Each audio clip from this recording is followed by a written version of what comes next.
I've been thinking introspectively quite a bit recently, especially when creating the last 2 videos uploaded to the channel. So when I saw Stan's video about his credit card lessons learned in 2024, I said, shoot, that's right up my alley right now. And after asking Stan to do my own rendition of his video, well, here we are. In the last year of my credit card journey, I've added 6 new credit cards to my arsenal, canceled a card for the first time, and taken 10 plus trips, all funded by credit card points and miles. So needless to say, I feel like I've gained a lot of experience very quickly, and it's time to reflect on that experience, which I would recommend y'all do as well, especially as we move into the new year just a couple of days after this video is uploaded. With that being said, there are 3 main credit card lessons that I learned in 2024, starting with lesson number 1, banks are never your friend. This is a sentiment that I've been sharing for quite some time, and honestly, most of the time, it's targeted at everybody's favorite bank, American Express. While this applies across the board here, Amex is just the easiest example to use because of how blatant they are about this, so they're going to be the ones we use as an example today. For as long as I can remember, Amex has been known as the bank with the best customer service, and that ideology spread to the point where people seem to think that Amex can do no wrong. This has caused folks to pledge loyalty to Amex at all costs, but Amex really hasn't been rewarding that loyalty over the past 12 months. Before we get too far here, I want to go ahead and get ahead of the comments claiming that I'm an Amex hater and that my words just can't be trusted. And in reality, those comments just further prove my points generally. But I'd rather not have to respond to them in the comments of this video, as I usually have to do with any Amex related video I make. So while it may seem at face value that I am an Amex hater, those who truly hear me know that I'm not. I'm just somebody in a position with a growing community of folks that are at many different stages of their credit card game, but the majority of y'all are in the 18 to 35-year-old range, and presumably you're a bit earlier on in your credit card journey. And putting myself in y'all's shoes, when I got started in this game, I wish that I had heard somebody talk about Amex in the way that I do, specifically their high annual fee products. Yes, Amex and their credit card products are amazing, but that's only true for a subset of people and not everybody. So that's why you see me talk about them like I have and will continue to do today. As I mentioned in the video about my biggest credit card mistakes, I fell victim to the Amex Gold hype and ended up adding the card much earlier on in my journey than I needed to. Even though it can be a really powerful card, it wasn't for me. And I know that because I had to force myself to go out of my way to get value from its credits and benefits. And that's exactly why I canceled this card in 2024, despite it technically giving me positive value on paper. I mentioned all of this so far to just paint a picture about how easy it is to get caught up in the raving reviews of a credit card and a bank for that matter, to the point where you convince yourself where that bank or card is the best thing for everybody out there, including you, when that is just not the case. In all honesty, I'm really happy that Amex started showing their true colors this year, because without the changes they made to their cards, I may still be stuck in that hypnotic state that they had me in. Amex showed us that they're not our friends in a few different ways this year. First, they increased the annual fee on the Amex Gold card, and even though they added credits to help offset that increase, that doesn't stop it from being a negative refresh overall. Second, they added family language restrictions to most of their credit cards, as I talked about in the last video, where now the only main family of cards that does not have that family restriction are the Hilton Honors cards, but who knows how long that'll last. Third, speaking of Hilton cards, they devalued the Hilton Honors business card pretty substantially. Well, at least it was a devaluation for the majority of people. Fourth, they added restrictions to the Delta Sky Club access that everyone had through their Amex Platinum cards. And fifth, they increased the authorized user fee on the Amex Platinum cards as well. And I know there's even more than that. These are just some of the biggest ones that stuck out to me. And to be honest, I had already forgotten about some of these, which just goes to show how many they've done over the past 12 months. In researching for this video, I read an excellent Reddit thread titled "The Sad State of American Express in 2024, and I pulled a few quotes that I think speak to what I'm talking about the best. The original poster, whose name I had to neglect because of the vulgarity of it, kicked off the discussion with a perspective that I largely agree with, stating that the target customer for Amex is someone who makes enough money to hold the cards and not worry about the credits. The credits are just a gap to keep poor people applying for the cards in hopes that they'll run up interest, on top of other customers that think they can justify holding the cards when in reality, they probably don't put the amount of spend on them to make it make sense anyways. Once you make enough money to not give a dang about the credits, that's when Amex is perfect for you. This was followed up by another user with a deleted username saying, "Good realization. Amex doesn't make money from people who maximize their points and benefits. They are hoping you either forget about the credits or rack up interest." And user Learn Churn Heartburn added, "This is why I roll my eyes every time someone complains about a monthly or quarterly credit. It'd be so much easier if we just got $120 for Uber every year as a lump sum instead of being broken up into monthly credits." Well, no duh. That's why Amex does it that way.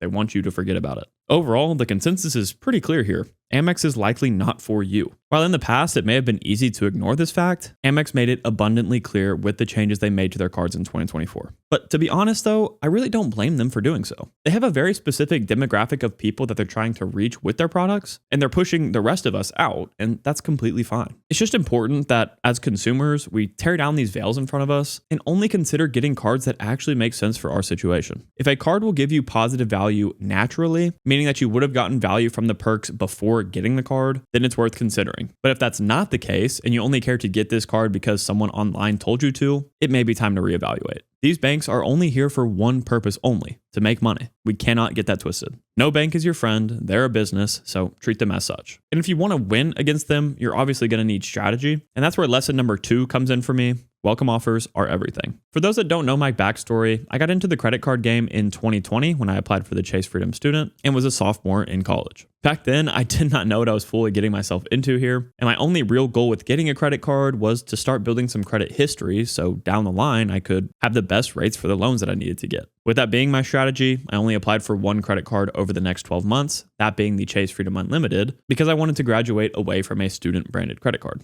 Around that time, I started getting interested in just general personal finance, and I deep dove into books, podcasts, and of course, YouTube to learn more. Watching creators like Graham Stephan really opened up my eyes to the credit card game as a whole, which led me to Ask Sebi and Ben Hedges, obviously formerly the Credit Shifu, and this is where my strategy started to shift pretty heavily. I guess you could say I kind of moved over to the dark side at that point. In 2022, I applied for 5 credit cards, my most in a year up until that point, and started this very YouTube channel to document my journey from the beginning. My focus back then was really just on building out a strong core credit card setup composed of cards like the Citi Custom Cash, Chase Freedom Unlimited, Chase Sapphire Preferred, Amex Blue Business Plus, and others. And while I was aiming for elevated offers whenever I applied for these cards, that was not my main purpose in applying for those cards. By the end of 2023, I rounded out my main setup by getting the Capital One Venture X, Amex Amazon Prime Business Card, and Marriott Boundless Card. And after that, I had 10 total credit cards covering every single one of my daily spend categories, while giving me access to all of the perks and benefits that I could ever need. Of course, most people would just stop right there, but no. Not me. With plans to take 10 plus trips in 2022, I was just in search for one main thing at this point: credit card points and miles. And now, sitting at the end of 2024, I can confidently say that I found them. Over the last 12 months, I applied for 6 credit cards, which is the most I've ever done in a single year, and practically every single one of them was added for the sole purpose of getting their welcome offer. I kicked this year off with a double application on January 17th, where I went for the Chase Ink Unlimited with an elevated 90,000 point welcome offer on it, as well as the Built MasterCard. Next, I snagged the Amex Business Gold Card to pay for my tax payments, which also had a targeted offer of 150,000 points for that one. A couple months later, I added the Citi Strata Premier with its elevated offer of 75,000 points, and well, at least we used to think that was an elevated offer. 2 months after that, would you look at that, the Chase Ink Preferred has an elevated offer of 120,000 points on it, so of course I added it. And then finally, I ended the year with the Southwest Performance Business Card in December, not because it had an elevated offer this time, but because its welcome offer would get me the majority of the way to the Southwest Companion Pass. So as you can see, the name of the game for me in 2024 was adding cards almost strictly for their welcome offers if they fit my strategy. And emphasis here on that fit my strategy, because without a plan, this approach can be dangerous.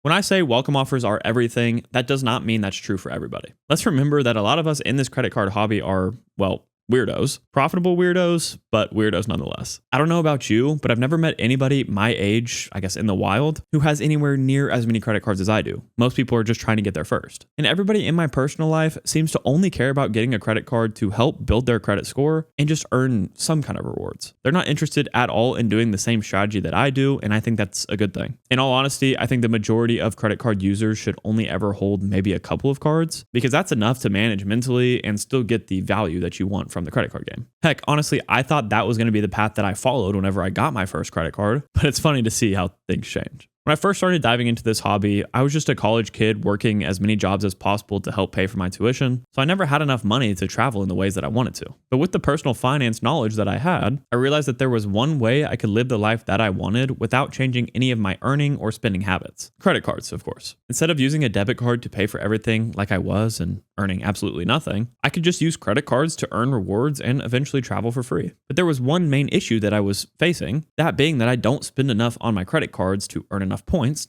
to do that travel. But that is when everything clicked. I began to notice that every single credit card gave you the ability to earn a ton of points up front, for a specific amount of spend in a certain amount of months. Now that was a golden ticket for somebody like me. I knew that if I just kept opening credit cards for their welcome offers, I could accumulate enough points to travel really quickly, even with my low spend. And obviously, as you all know, the rest is history. At just 24 years old, I've used credit card points to unlock tens of thousands of dollars worth of free travel to places I never thought I would visit. And really, none of this would have been possible without welcome offers. So that's why I say they're everything. With that in mind, though, I will say that my philosophies around redeeming points is a little bit counterintuitive to some, which brings us to lesson number 3. I am not a points maximalist. And before we get any further, let's define the term points maximalist. To me, a points maximalist is somebody who only ever redeems their points for a very high cent per point value, or what I like to refer to on this channel as max value. And sometimes they only book a trip because of the cent per point rate that they find. Generally, I picture people in this camp as those that like to take multiple international trips per year, and usually they're going to be flying business or first class and staying at amazing properties whenever they get to their destination. For the longest time, this is the camp that I thought that I should aspire to be in, but 2024 just taught me that I really couldn't care less about that anymore. Don't get me wrong here either. I'm not saying that I have anything against that type of redemption style. Obviously, mathematically, you're going to be getting more value than somebody like me. And you're of course going to see me making videos on my channel about how you can get max value for your points. And I'll sprinkle in some of those redemptions myself every once in a while, like my Croatia trip this year, for example. What I mean to say here is that I'm just not that type of traveler. And if you're not either,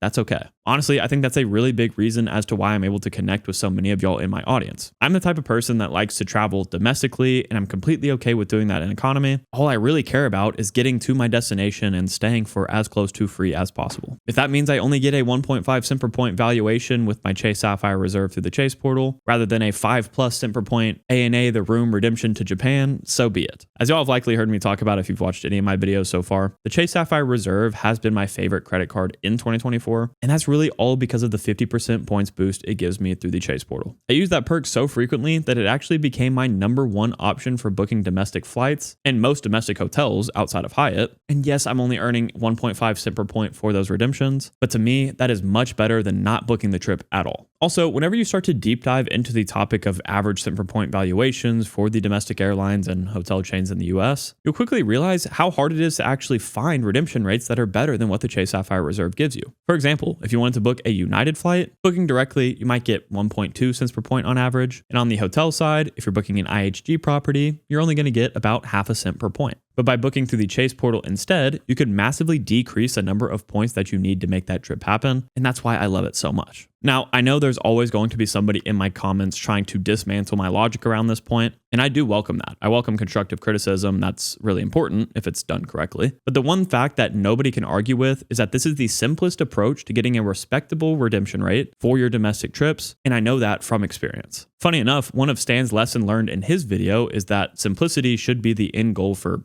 everybody in the credit card game. And that's exactly what this redemption style does for me, even if it doesn't give me the most value. It really all just comes down to the fact that I'm not going to force myself to be somebody that I'm not. And I'm sure as heck not going to not use the points that I've worked so hard to earn just because I'm holding out for some unplanned, non-guaranteed trip across the pond that I may take in a few years. One of my more controversial videos posted in this year was titled "Why Cent Per Point Values Don't Matter," and I stand by everything I said in that video to this day. If I had to boil down my thesis for that entire video in one sentence, it would be this: I don't bend my trips to my redemptions, I bend my redemptions to my trips. In my opinion, forcing yourself to take a trip because of the redemption rate that it gives you is just silly. That's like tricking yourself into thinking that a high annual fee card like the Amex Platinum is perfect for you just because you found a way that you could use the credits, even though you would have never used those credits otherwise. In both cases, you're just wasting money and you're the type of person that the banks love. Just remember that your points are worthless until you use them. So if you've been hoarding points for the last 5 years, looking for some random trip that you may end up taking, you're not actually reaping the rewards of all of the spend that you've done. So I'd recommend getting a plan together as soon as possible to put your points to work. Personally, my main goal in 2024 was to say yes to as many travel opportunities as possible, and I plan to use points to make that happen no matter what redemption rate I got. Instead of letting my points use me, I want to use them. That's really all this is. I do want to mention here though that by discussing my philosophies about redeeming points, I am not trying to convince you to follow me.